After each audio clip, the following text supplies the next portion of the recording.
This is Barangay Nagbalon, Marilao City, Bulacan. The most smelliest and fishery town on the outskirts of the province of Bulacan.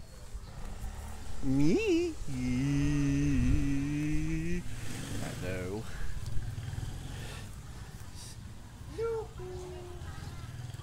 Sa birthday ni Tepi. Oh, I mean, yes. I repeat now. After Tepi's first birthday, magpapagawa kami, papaayusin kami ng kwarto ko. Then, magpapaluwagin natin yung yung terrace sa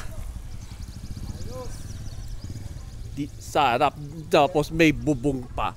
Tapos, yes, tapos may bakal pa. Matibay. Para hindi mapasok ang mga thieves. May solar panel, may security camera pa.